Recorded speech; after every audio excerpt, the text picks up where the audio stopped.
الجاد عبد الله، ثم إلى صاحب هذا المولد الحبيب علي الهبشي، ثم إلى أرواح صاحب هذا المقام الجاد عبد الله وزوجته الوالد أحمد خليل عبد الله إخواني، ثم إلى المرحوم Bapak Suli wa usuli wa furih amwatina wa amwati amwati al-hadin wa amwati al-muslimin ajma'in wa farallahu lama ila hadratin Nabi Muhammadin sallallahu alaihi wasallam bisirril Fatihah. A'udzu billahi minasy syaithanir rajim. الرحمن الرحيم الحمد لله رب العالمين الرحمن الرحيم مالك يوم الدين إياك نعبد وإياك نستعين اهدنا الصراط المستقيم صراط الذين أنعمت عليهم غير المغضوب عليهم ولا الضالين آمين. بسم الله الرحمن الرحيم.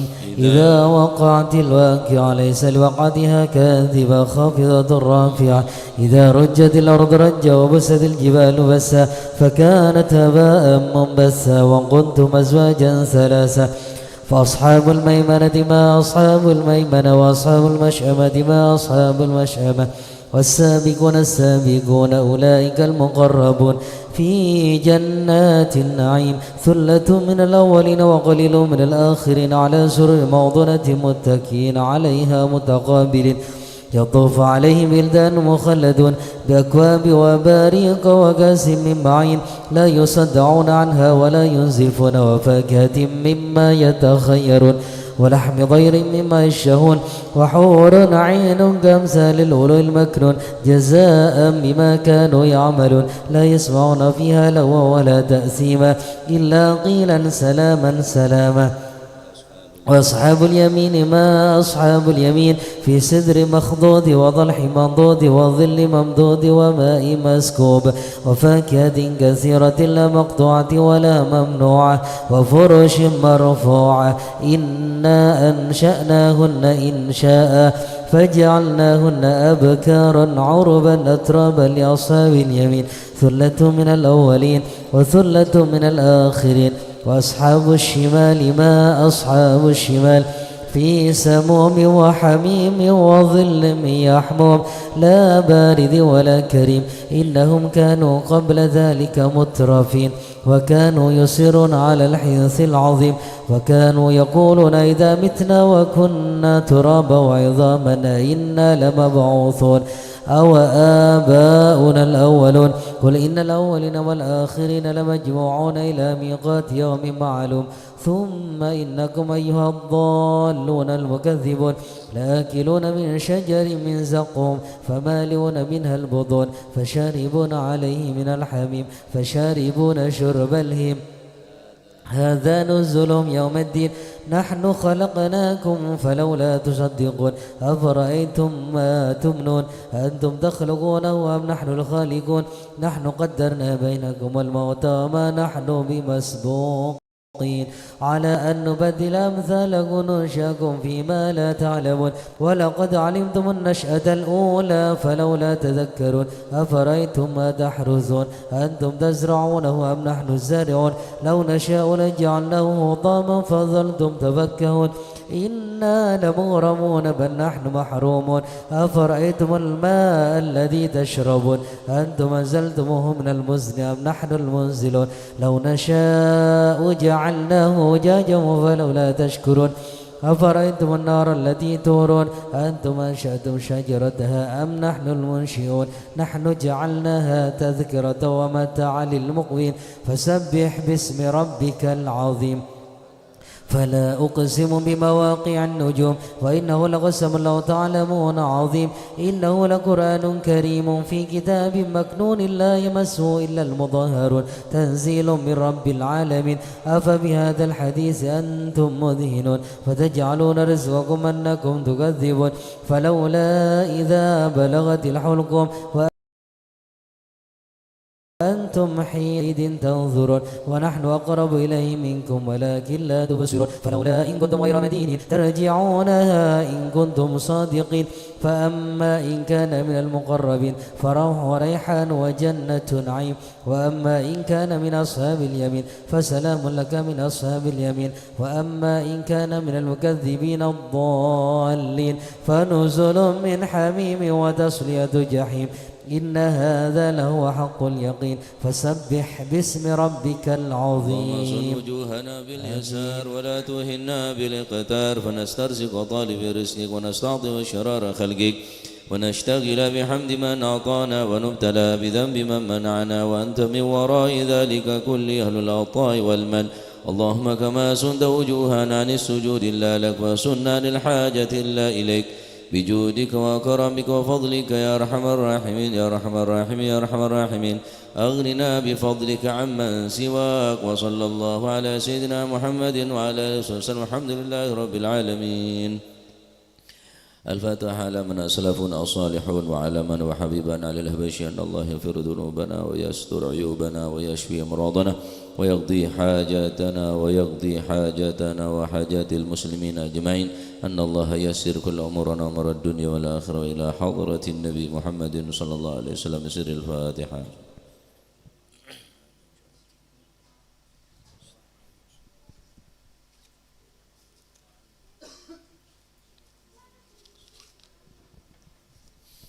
يا ربي صل على محمد شرف بدر في الكون أشراق. يا ربي صل على محمد يا ربي صل عليه يا ربي صل على محمد كرام داع يدعو إلى الحق. يا ربي صل على محمد يا ربي صل عليه يا ربي صل على محمد المصطفى الصادق المصدق. يا ربي صل على محمد يا ربي صل عليه وسلم. يا ربي صل على محمد أحلى الورى منطقا وأصداق. يا ربي صل على محمد يا ربي صل عليه وسلم. يا ربي صل على محمد فضل من بالتقى تحقق. يا ربي صل على محمد يا ربي صل عليه وسلم. يا ربي صل على محمد من بالسخاء والوفاء تخلى.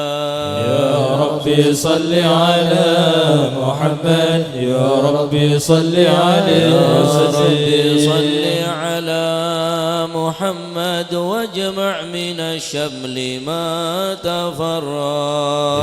يا ربي صل على محمد يا ربي صل عليه وسلم. يا ربي صل على محمد واصله وسهل ما قد تعود. يا ربي صل على محمد يا ربي صل عليه يا ربي صل على محمد وافتح من الخير كل مغلاق. يا ربي صل على محمد يا ربي صل عليه يا وسلم. ربي صل على محمد وآله ومن بالنبي تعلى. يا ربي صل على محمد يا ربي صل عليه وسلم. يا ربي صل على محمد وآله ومن للحبيب يعشى. يا ربي صل على محمد يا ربي صل عليه وسلم. يا ربي صل على محمد ومن بحبل النبي توثى. يا ربي صل على محمد يا ربي صل عليه وسلم. يا ربي صل على محمد يا ربي صل عليه وسلم. يا ربي صل على محمد يا ربي صل عليه وسلم. اللهم صل وسلم وبارك عليه. أعوذ بالله من الشيطان الرجيم. بسم الله الرحمن الرحيم. إنا فتحنا لك فتحا مبينا ليغفر لك الله ما تقدم من ذنبك وما تأخر ويتم نعمته عليك ويهديك صراطا مستقيما صلى الله عليه وينصرك الله نصرا عزيزا لقد جاءكم رسول من أنفسكم عزيز عليه ما عنتم حريص عليكم بالمؤمنين رؤوف رحيم فإن تولوا فقل حسبي الله لا إله إلا هو عليه توكلت وهو رب العرش العظيم إن الله وملائكته يصلون على النبي يا أيها الذين آمنوا صلوا عليه وسلموا تسليما اللهم صل وسلم وبارك عليه السلام عليك زين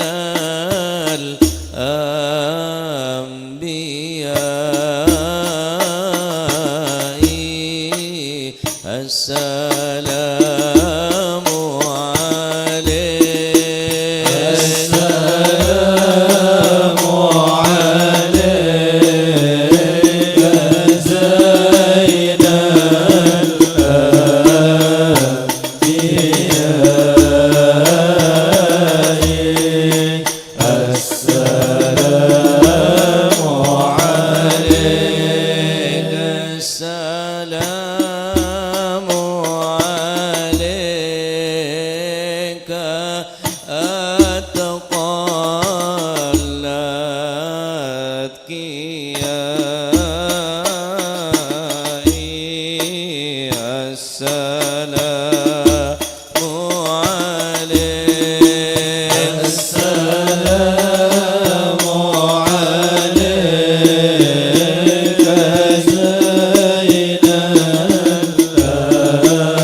زين الأنبياء صلى الله عليه.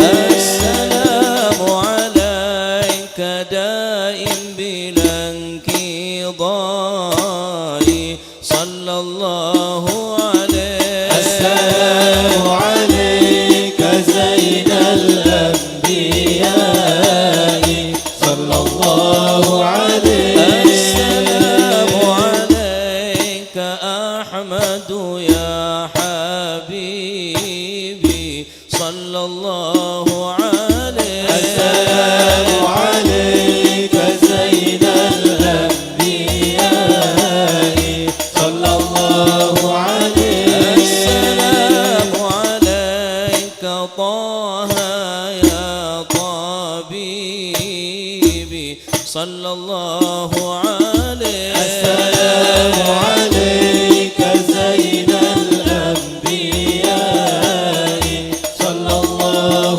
عليه. السلام عليك يا خير الأنام. السلام عليك يا بدر التمام. السلام عليك يا نور الظلام. السلام عليك. السلام عليك. السلام عليك زين الأنبياء. السلام عليك أتقى الأنبياء. السلام على المشفع في القيامة. السلام على المضلل بالغمامة. السلام على المتوج بالكرامة. السلام عليك. السلام عليك. السلام عليك زين الأنبياء. السلام عليك أتقى الأنبياء. السلام عليك زين الأنبياء. السلام عليك أتقى الأتقياء. يا رسول الله يا نبي لك الشفاعة وهذا مطلبي يا نبي. يا رسول الله يا نبي لك الشفاعة وهذا مطلبي يا نبي. يا رسول الله يا نبي لك الشفاعة وهذا مطلبي يا نبي. يا رسول الله يا نبي لك الشفاعة وهذا مطلبي يا نبي. وأنت المرتجى يوم الزحام. اشفع لنا يا خير الأنام. أنت المرتجى يوم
الشفاعة وهذا مطلبي يا نبي خلودنا بك يا حبيب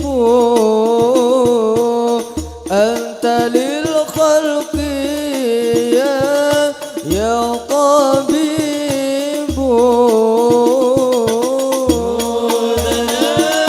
بك يا حبيب أنت للخلق يا طبيب اشفع لنا يا حبيبنا اشفع لنا يا حبيبنا لك الشفاعة يا رسول الله يا نبي يا نبي يا رسول الله يا نبي لك الشفاعة وهذا مطلبي يا نبي يا رسول الله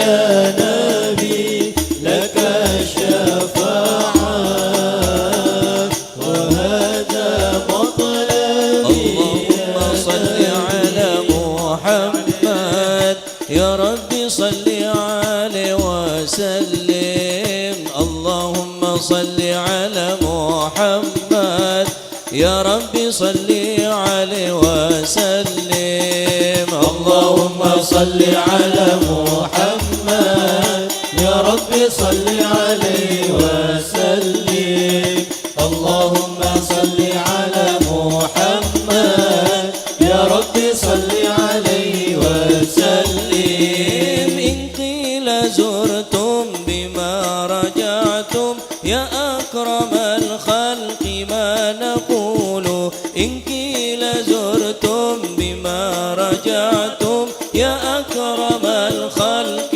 ما نقول قولوا رجعنا بكل خير واجتمع الفرع والأصول قولوا رجعنا بكل خير واجتمع الفرع والأصول اللهم صل على محمد يا رب صل عليه وسلم اللهم صل على محمد يا رب صل عليه وسلم لولاك يا زينة الوجود ما طاب عيشي ولا صدودي لولاك يا زينة الوجود ما طاب عيشي ولا وجودي ولا ترنمت في صلاتي ولا ركوعي ولا سجودي ولا ترنمت في صلاتي ولا ركوعي ولا سجودي اللهم صل على محمد يا رب صل عليه وسلم اللهم صل على محمد يا رب صل عليه وسلم اللهم صل وسلم وبارك عليه اللهم صل وسلم وبارك عليه وعلى آله بسم الله الرحمن الرحيم الحمد لله القوي سلطانها الواضح برهانها المبسوط في الوجود كرامه وإحسانه تعالى مجده وعظم شانه خلق الخلق لحكمة وطوى عليها علمه وبسط لهم من فائض المنة ما جرت به في أقداره القسمة فأرسل إليهم أشرف خلقه وأجل عبيده رحمة تعلقت إرادة الأزلية بخلق هذا العبد المحبوب، فانتشرت آثار شرفه في عوالم الشهادة والغيوب صلى الله عليه. فما جل هذا المن الذي تكرم به المنان، وما أعظم هذا الفضل الذي برز من حضرة الإحسان صورة كاملة ظهرت في هيكل محمود صلى الله عليه، تعبر بوجودها كناف الوجود، وطرزت برد العوالم بطراز التكريم. اللهم صل وسلم أشرف الصلاة والتسليم على سيدنا ونبينا محمد الرؤوف الرحيم. اللهم صل وسلم وبارك، اللهم صل وسلم وبارك عليه وعلى آله. تجلى الحق في عالم قدسه الواسع تجليا قضى بانتشار فضله في القريب والشاسع صلى الله عليه. فله الحمد الذي لا تنحصر أفراده بتعداد، ولا يمل تكراره بكثرة ترداد، حيث برز من عالم الإمكان صورة هذا الإنسان ليتشرف بوجود ثقلا وتنتشر أسراره في الأكوان. فما من سر اتصل به قلب منيب إلا من سوابغ فضل الله على هذا الحبيب. يا لقلب سروره قد توالى بحبيب عم الأنام نوالا، جل من شرف الوجود بنور غمر الكون بهجة وجمالا صلى الله عليه. فترقى في الحسن على مقام وتناهى في مجده وتعالى، لحظت العيون فيما اجتلته بشرا كاملا يزيح الضلال صلى الله عليه. وهو من فوق علم ما قدرت رفعة في شؤونه وكمالا. سبحان الذي أبرز من حضرة الامتنان ما يعجز عن وصفه اللسان، ويحار في تعقل معاني الجنان صلى الله عليه. انتشر منه في عالم البطون والظهور ما ملأ الوجود الخلقي نور، فتبارك الله من إله كريم بشرتنا آياته بالذكر الحكيم بإشارة. لقد جاءكم رسول من أنفسكم عزيز عليه ما عنتم حريص عليكم بالمؤمنين رؤوف رحيم. فمن فجت وادي البشارة وتلقاها بقلب سليم فقد هدي إلى صراط مستقيم. اللهم صل وسلم أشرف صلاة وتسليم على سيدنا ونبينا محمد الرؤوف الرحيم. اللهم صل وسلم وبارك عليه، وصل وسلم وبارك عليه. واشهد أن لا إله إلا الله وحده لا شريك له شهادة تربي اللسان عما تضمنه الجنان من التصديق بها والعذاب. صلى الله في الصدور من الإيمان قواعده وتلوع اليقين من سر ذلك الإبعاد والتصديق شواهد. أشهد أن سيدنا محمد العبد الصادق في قوله وفعله والمبلغ عن الله ما أمره بتبليغ لخلقه من فرضه ونفله، عبد أرسله الله للعالمين بشيرا ونذيرا صلى الله عليه الرسالة وأدى الأمانة وهدى الله من الأمة بشرا كثيرا، فكان في المستبصرين سراجا وقمرا منيرا. فما أعظم منة تكرم الله بها على البشر، وما أوساها من نعمة انتصر أسرها في البحر والبر، اللهم صل وسلم بأجل الصلوات وأجمعها وأزكى التحية ووسعها على هذا العبد الذي وفى بحق العبودية وأبرز فيها في حلة الكمال وقام بحق الربوبية في مواتن الخدمة لله وأقبل عليه غاية الإكمال المصلي عليه به فينبسط في قلب نور تعلقه به وهم به ويكتب بها بعناية الله في حزبه وعلى آله وصحبه الذين ارتقوا صهوة المجد بقربه والتوفيق إلى الأشرف الأصل بوده وهم به ما أطر الأكوان بنشر ذكراهم نسيم اللهم صل وسلم أشرف الصلاة والتسليم على سيدنا ونبينا محمد الرؤوف الرحيم اللهم صل وسلم وبارك عليه للمطلق والحسن التام والزين صلى الله عليه فتنقل ذلك الجمال الميمون في الأصلاب الكريمة والبطون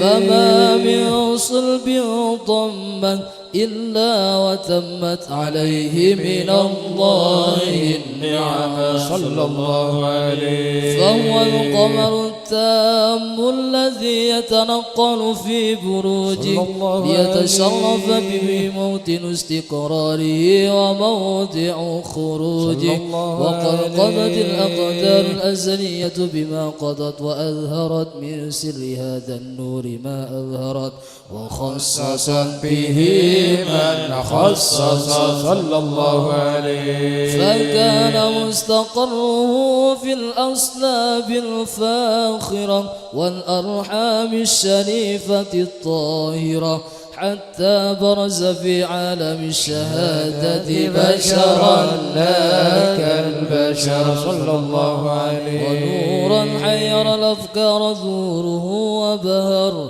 فتعلقت همة الراكب لهذه الحروف بأن يركم في هذا القرطاس ما هو لديه من عجائب ذلك النور معروف صلى الله عليه وإن كانت الألسن لا تفي بعشر معشار أوصاف ذلك الموصوف تشويقا للسامعين من خواص المؤمنين وترويحا للمتعلقين بهذا النور المبين صلى الله عليه وإلا فأنا تعرب الأقلام عن شؤون خير الأنام ولكن الزني إلى تدوين ما حفظته من سير أشرف الأخلوقين وما أكرمه الله به في مولده من الفضل الذي عم العالمين صلى الله عليه وبقيت رايته في الكون منشورة على المر الأيام والشهور والسنين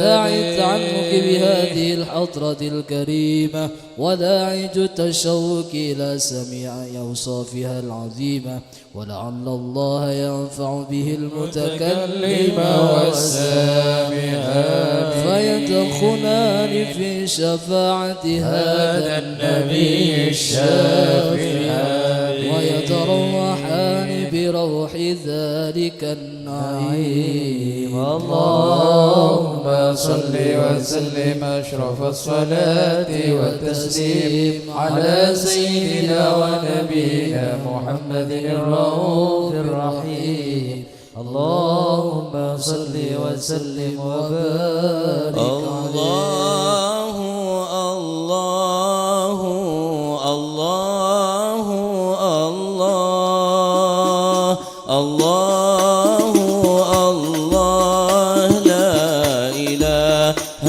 إلا الله الله الله الله الله الله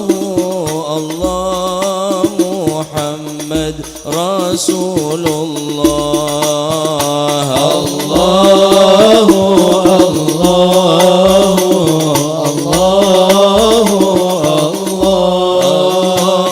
الله الله لا إله إلا الله.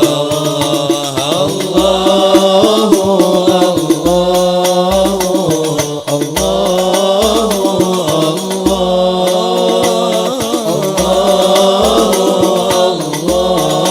محمد رسول الله. سلام سلام كمسك الختام عليكم أحيب بنايا كرام فنايل القضيب القصيب الرطيب وتهتز من شوقه والغرام. الله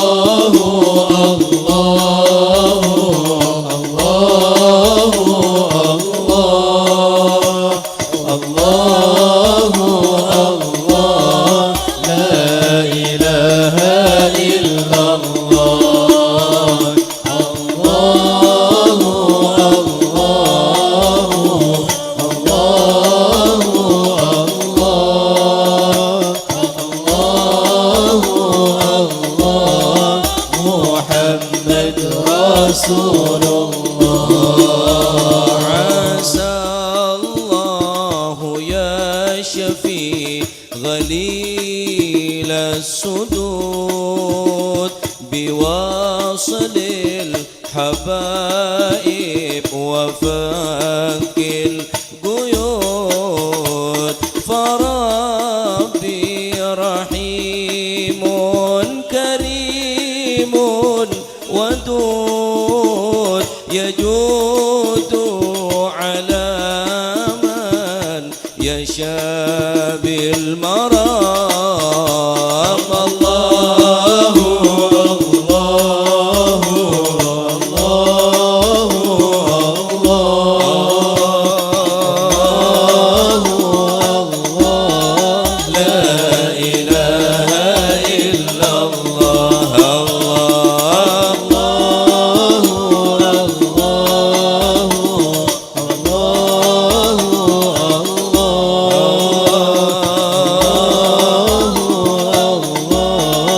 محمد رسول الله. سكنتم فؤادي وربي العباد وأنتم مرامي وأقصى المراد. فهل تسعدوني بصفو الوداد وهل تمنحوني شريف المقام.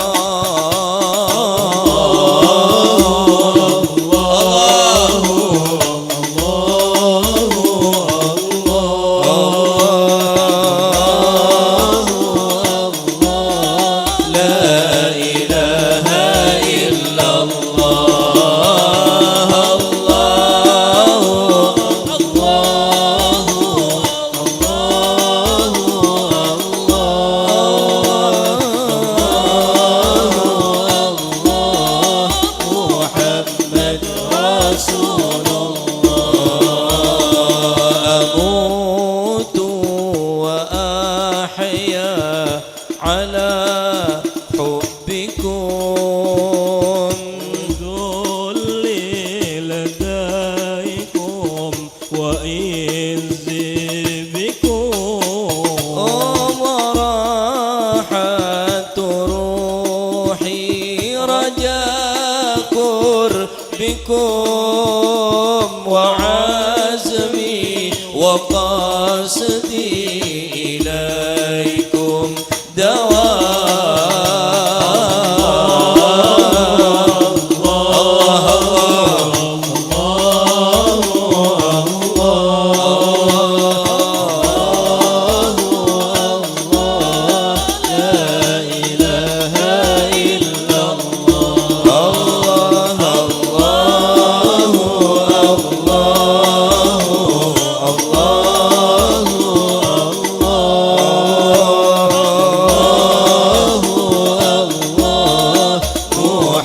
محمد رسول الله. سكنتم فؤادي ورب العباد أنتم مرامي وأقصى المراد. فهل تسعدوني بصافي الوداد وهل تمنحوني شريف المقام.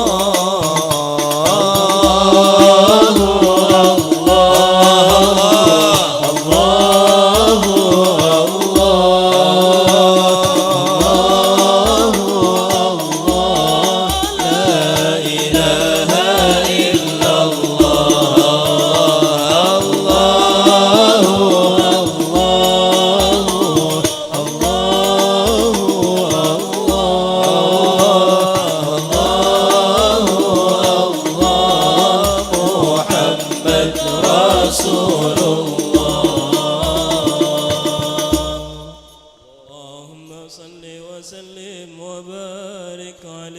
اللهم صل وسلم وبارك عليه وعلى آله.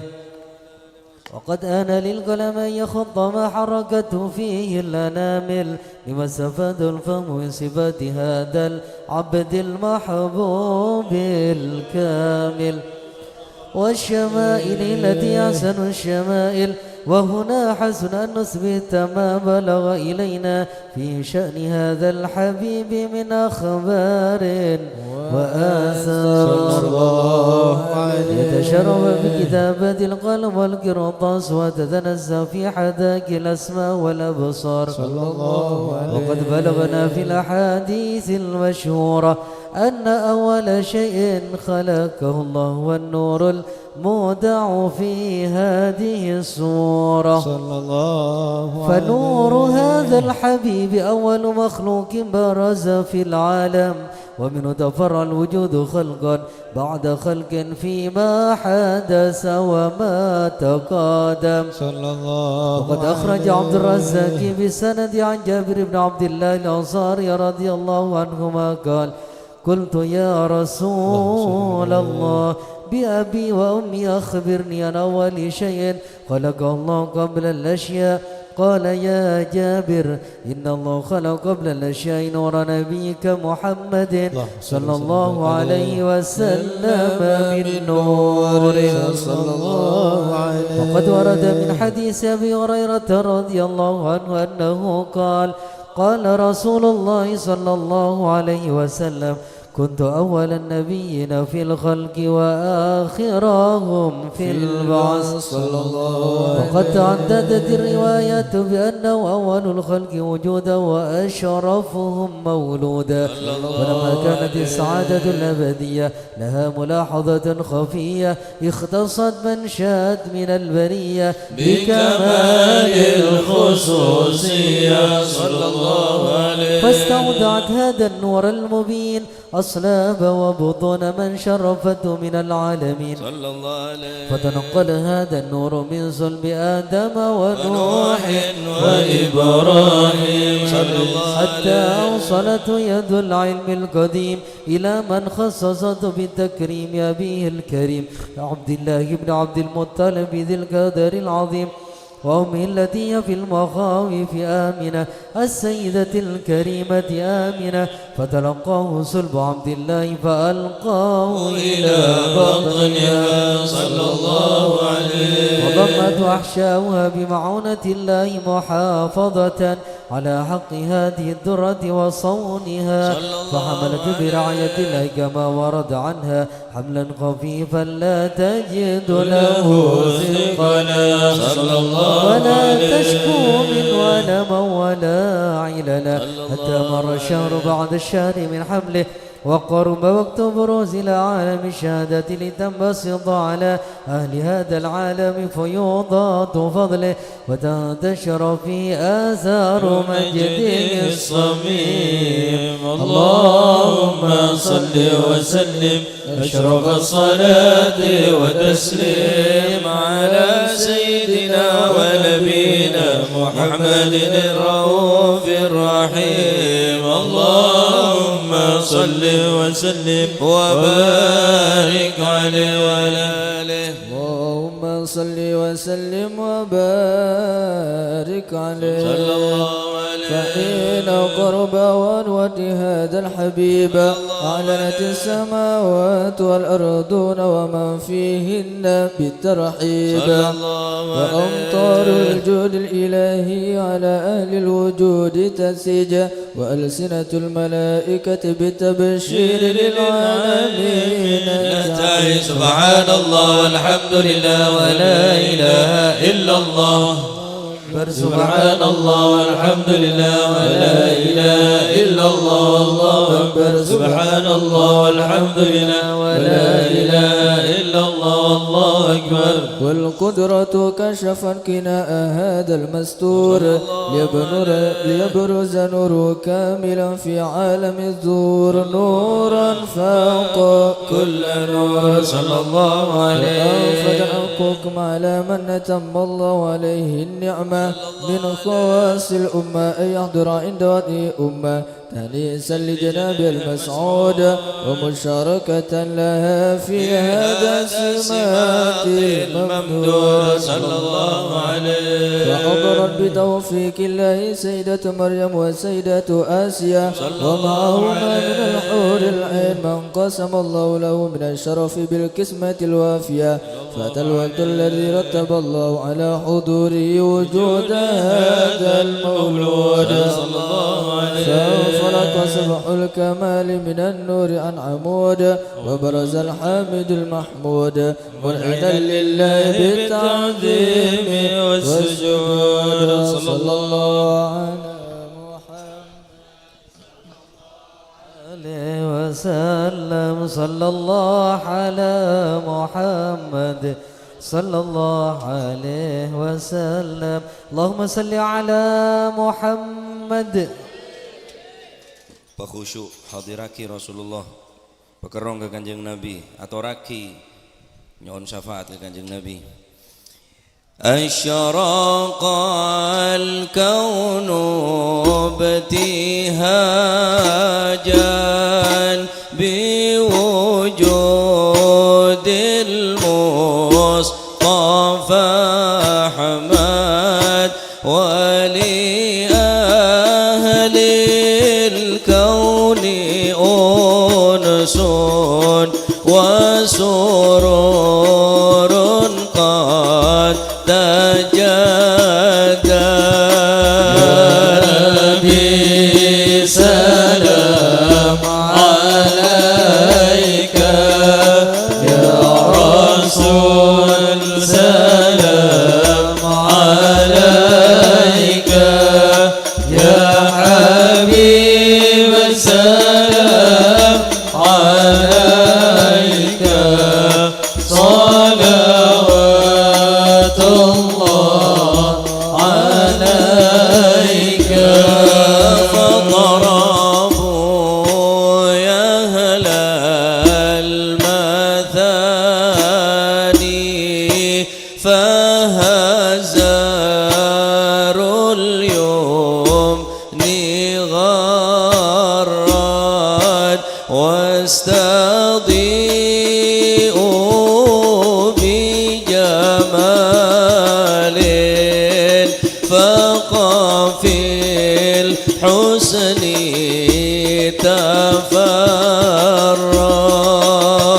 يا نبي سلام عليك يا رسول سلام عليك يا حبيب سلام عليك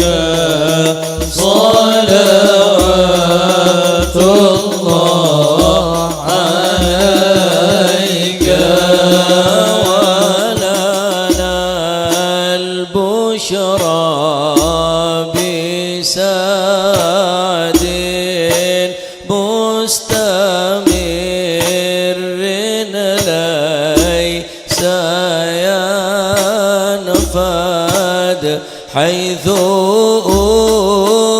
أوتينا عطاء جمع الفخر المؤبى.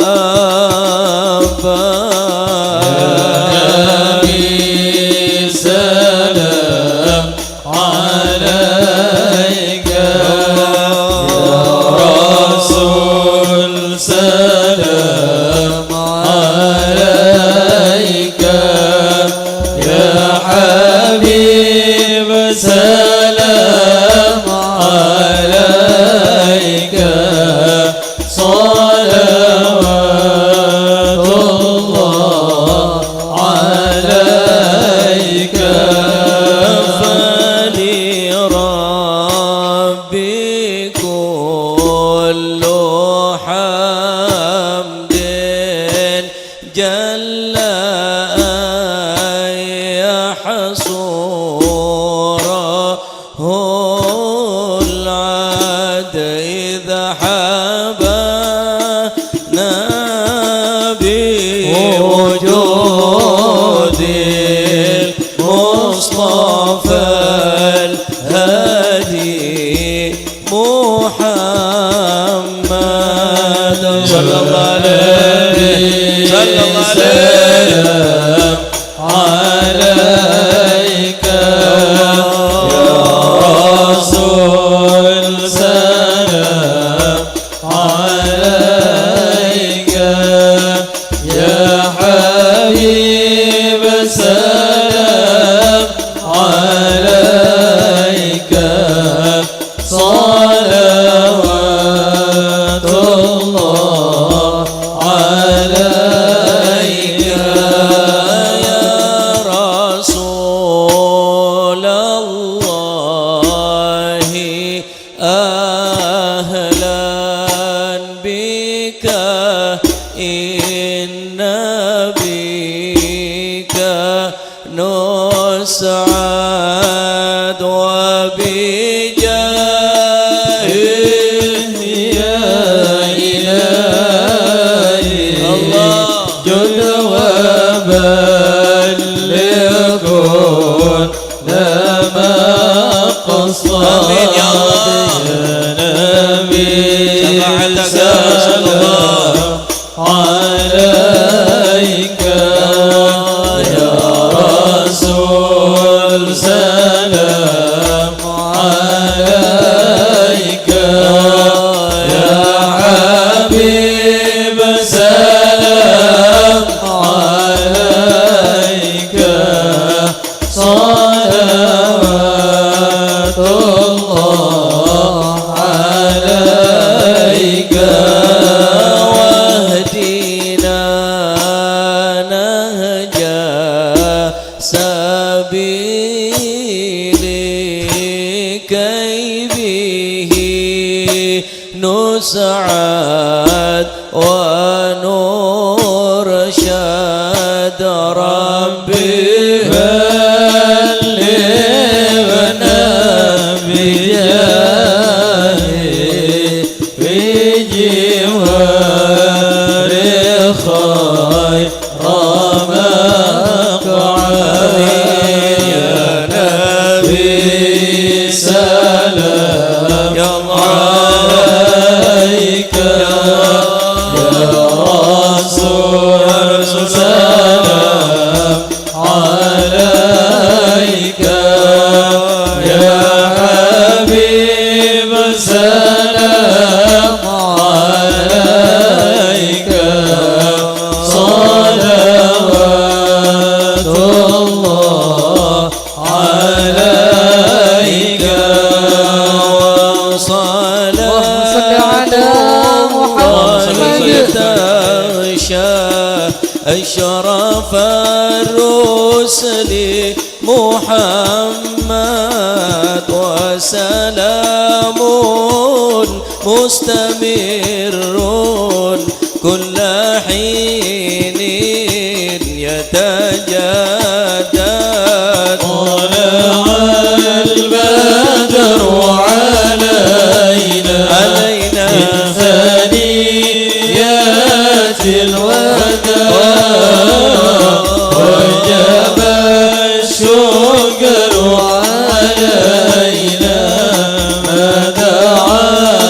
لله ذا طلع البدر علينا من ثنيات الوداع وجب الشكر علينا ما دعا لله ذا طلع البدر علينا من ثنيات الوداع وجب الشكر علينا ما دعا لله ذا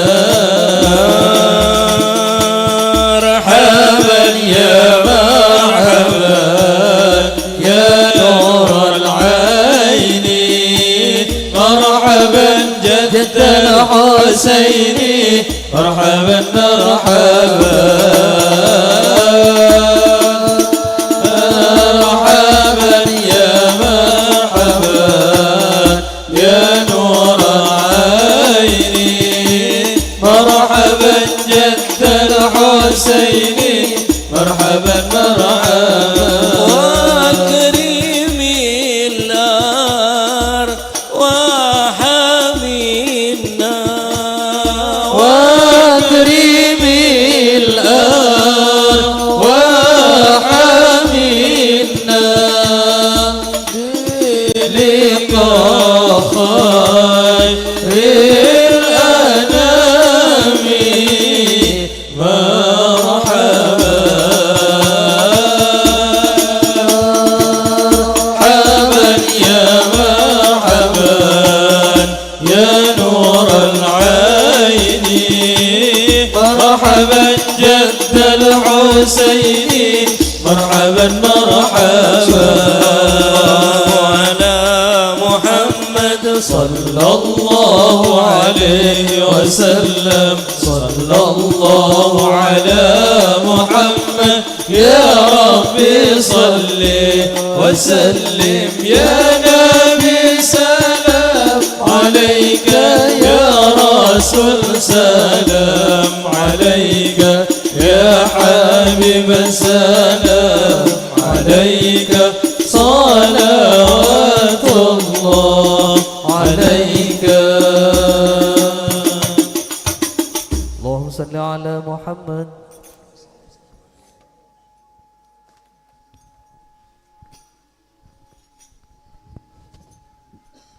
بسم الله والحمد لله والصلاة والسلام على سيدي رسول الله محمد بن عبد الله وعلى آله وصحبه ومن والاه ولا حول ولا قوة إلا بالله رب اشرح لي صدري ويسر لي أمري واحلل عقدة من لساني يفقهوا قولي أما بعد وقال رضي الله عنه بمسجد الرياض في أثناء المذاكرة حبيبكم محمد صلى الله عليه وسلم قال تركت فيكم واعظين ناطقا وصامتا فالناطق هو القرآن فيه النذر وفيه البشرى وفيه القصص الأولين فمن أراد الموعظة يقرأ القرآن سمعت ما قصه الله في من خلفه وعصاه حد أخذته الصيحة وحد أخذته نقمة وحد التقهم البحر وحد أخذه طوفان والصامت الموت أحب الناس إليك أبوك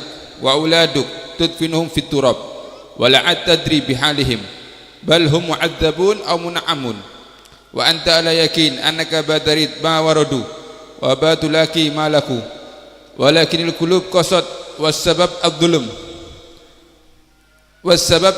كثر في هذا الزمن كما قال الله تعالى في سورة إبراهيم ولا تحسبن الله غافلا عما يعمل الظالمون إنما يؤخرهم ليوم تشخص فيه الأبصار وأينا لا يظلم نفسه الله ينظر إلي وإليكم بعين الرحمة.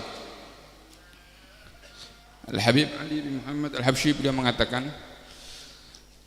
ketika beliau ngisi di satu pengajian, Habib Ali mengatakan Rasulullah SAW bersabda, aku tinggalkan kepada kalian dua nasihat. Yang pertama nasihat yang bisa berbicara, yang kedua adalah nasihat yang somit, yang diam.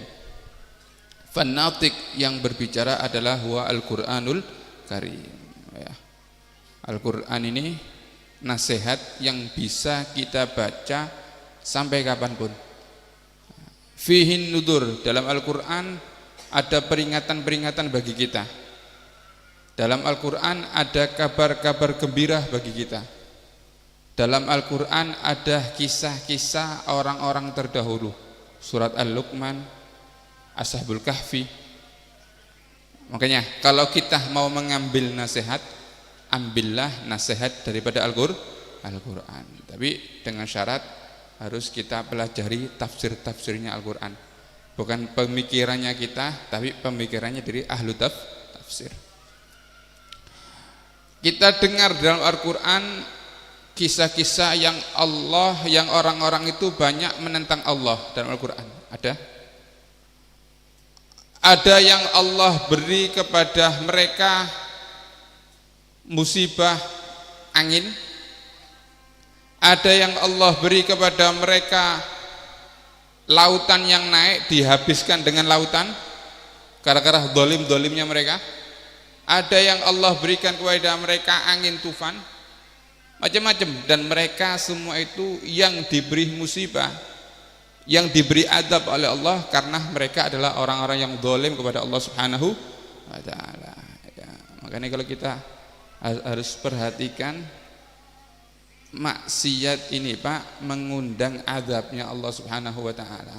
Jadi jangan urusannya dewi-dewi, bukan. Maksiat ini mengundang azabnya Allah Subhanahu wa ta'ala. Iki ome kiai gak maksiat, gak mampir, musibah gak mungkin. Kalau sudah kena musibah semua akan kena. Kalau sudah kena azabnya Allah Subhanahu wa ta'ala semua akan kena. Yang pertama nautik. Yang kedua, nasihat yang kedua adalah somit, diam. Yaitu apa? Al-maut, kematian. Kalau kita lihat yang mati itu diam semua. Lah sing mati ngadeg Melayu sampean. Yang mati ini diam semua. Kafa bil mauti wa gitu. Cukup kematian ini buat penasihat bagi kita. Siapa yang paling kalian cintai? Ayah kamu, katanya Habib Habsyi. Anak-anak kamu yang mereka sudah dikubur di dalam kubur. Ayah kamu yang kamu cintai yang mereka sudah dikubur dalam kubur. Sedangkan kita tidak tahu apakah mereka diadab atau mereka diberi nikmat oleh Allah Subhanahu wa ta'ala. Mudah-mudahan orang tua kita jadi kubur roh min riyadil jinan. Amin Allahumma amin. Sedangkan kita akan menyusul, nanti kita akan masuk ke dalam kubur. Nanti kita akan masuk ke dalam kubur. Saya dulu ini nututi mbah saya, Habib saya. Habib saya meninggal. Saya nututi abah saya. Abah saya juga meninggal. Apakah saya akan meninggal? Pasti, Pak. Pasti. Nah, semua ini bergantian. Semua itu bergantian. Yang tidak ada kekal kecuali Allah Subhanahu wa ta'ala. Banyak. Mbah Abdullah dulu duduk sini, ganti Kiai Khalil, ganti Kiai Masyhud, ganti Kiai Hamid, ganti Kiai Usyairi. Sekarang diganti cucunya. Semua koran. Waktu ini semua akan ada waktunya. Dan tidak ada sesuatu yang baik kecuali kita pulang membawa amal yang soleh. Amin Allahumma amin. Ini bukti insya Allah kita nanti menghadap kepada Allah dengan membawa amal yang soleh. Ngangkat tangan gak kuat sampai? Kalau sudah mati, ngangkat tangan gak kuat? Kalau sudah mati, kedip gak kuat? Awal ma yukla ismak, yang pertama kali dicabut oleh Allah nama kamu. Kalau saya mati, orang tanya, jam piro Umar dikubur Kak Piro? Jam berempa jenazah kubur. Yang pertama kali dicabut, bukan nama pun dicabut oleh Allah Subhanahu wa ta'ala. Jadi jabatan langsung hilang jabatannya. Wong sugih langsung turun ke anaknya hartanya. Orang alim langsung hilang alimnya. Semua hilang. Yang paling bagus adalah kita kembali dengan membawa amal yang soleh. La'alla ghadan. Katanya Abdullah Haddad, mungkin besok, mungkin nanti, kan tidak tahu. Saya punya teman omong-omongan Pak, 2 hari sebelum meninggal kemarin omong-omongan. Yang ketabrakan ada di Raji. Omong-omongan sama saya 2 hari. Ternyata sudah yang saya omongi sudah mayit. 40 hari sebelum meninggal sudah mayit. Kan nggak tahu. Mudah-mudahan Allah beri panjang umur, sehat walafiat ya. Mudah-mudahan bukti bahwa duduk kita insya Allah dicatat oleh Allah, kita termasuk meninggal dengan husnul khatimah ya, husnul khatimah. Makanya kalau panjenengan baca Maulid Habsyi, Maulid Tiba, apapun mau tahlil apa, pasti di akhir-akhirnya ya Allah matikan kami dalam keadaan husnul khatimah, kumpulkan kami bersama orang-orang tua kami dalam surganya Allah Subhanahu wa taala, dalam golongan Kanjeng Nabi Muhammad sallallahu alaihi wasallam. Amin Allahumma amin. Rabbana fa'na barakatihim wa hdinal husna bi hurmatihim wa amitna fi tariqatihim wa mu'afatina fitani. Hadza minni wassalamu alaikum warahmatullahi taala wabarakatuh. Bismillahirrahmanirrahim. Alhamdulillahirabbil alamin. Allahumma shalli wa sallim ala sayidina Muhammadin fil awwalin. Allahumma shalli wa sallim ala sayidina Muhammadin fil akhirin. Allahumma shalli wa sallim ala sayidina Muhammadin fi kulli waqtin wa hin. Allahumma shalli wa sallim ala sayidina Muhammadin fil mala'il a'la ila yaumiddin. Allahumma shalli wa sallim ala sayidina Muhammadin wa ala alihi wa sahbihi ajma'in. ولما نظم الفكر من ضروري الأوصاف المحمدية ومقودا توجهت إلى الله متوسلا بسيدنا وحبيبنا محمد صلى الله عليه وسلم أن يجعل سعينا فيه مشكورا وفعلنا فيه محمودا، وأن يكتب عملنا في الأعمال المقبولة وتوجهنا في التوجهات الخالصة والصلات الموصولة. اللهم يا من إليه تتوجه الآمال فتعود ظافرة، وعلى باب عزته تحد الرحال فتغشاها منه الفيوضات الغامرة. نتوجه إليك بأشرف الوسائل لديك سيد المرسلين عبدك الصادق الأمين سيدنا محمد الذي عمت رسالته العالمين، أن تصلي وتسلم على تلك الذات الكاملة مستودع أمانتك وحفيظ سرك وحامل راية دعوتك الشاملة، الأب الأكبر المحبوب لك والمخصص بالشرف الأفخر في كل موطن من مواطن القرب ومظهر قاسم إمدادك في عبادك وساقي كؤوس إرشادك لأهل ودادك، سيد الكونين وأشرف الثقلين العبد المحبوب الخالص المخصوص منك بأجل الخصائص.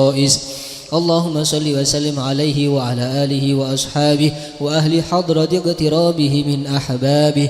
اللهم إنا نقدم إليك جاه هذا النبي الكريم ونتوسل إليك بشرف مقامه العظيم أن تلاحظنا في حركاتنا وسكناتنا بعين عنايتك، وأن تحفظنا في جميع أطوارنا وتقلباتنا بجميل رعايتك وحصين وقايتك، وأن تبلغنا من شرف القرب إليك وإلى هذا الحبيب غاية آمالنا، وتتقبل منا ما تحركنا فيه من نياتنا وأعمالنا، وتجعلنا في حضرة هذا الحبيب من الحاضرين وفي طرائق اتباعه من السالكين، ولحقك وحقه من المؤدين ولعهدك من الحافظين. اللهم إن لنا أطماعا في رحمتك الخاصة فلا تحرمنا، وطرونا جميلة هي وسيلتنا إليك فلا تخيبنا. آمنا بك وبرسولك وما جاء به من الدين، وتوجهنا به إليك مستشفعين أن تقابل المذنب منا بالغفران والمسيء بالإحسان والسائل بما سأل والمؤمل بما أمل، وأن تجعلنا ممن نصر هذا الحبيب ووازره وواله وظاهره، وعم ببركته وشريف وجهته أولادنا ووالدينا وأهل قدرنا ووادينا وجميع المسلمين والمسلمات والمؤمنين والمؤمنات في جميع الجهات، وأدم راية الدين القويم في جميع الأقطار منشورة، ومعالم الإسلام والإيمان بأهلها معمورة معنى وسورة، واكشف اللهم كربة المكروبين واقض دين المدينين واغفر للمذنبين وتقبل توبة التائبين وانشر رحمتك على عبادك المؤمنين أجمعين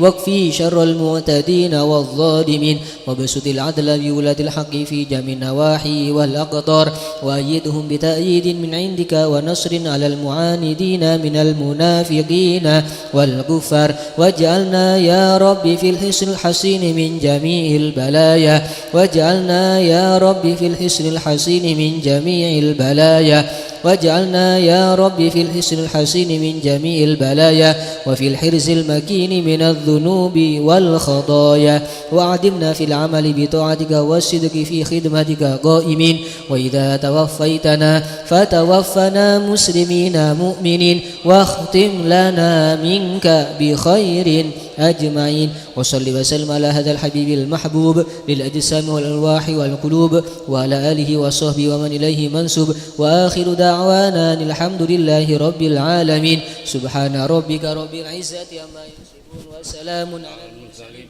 الحمد لله رب العالمين بسر الفاتحة.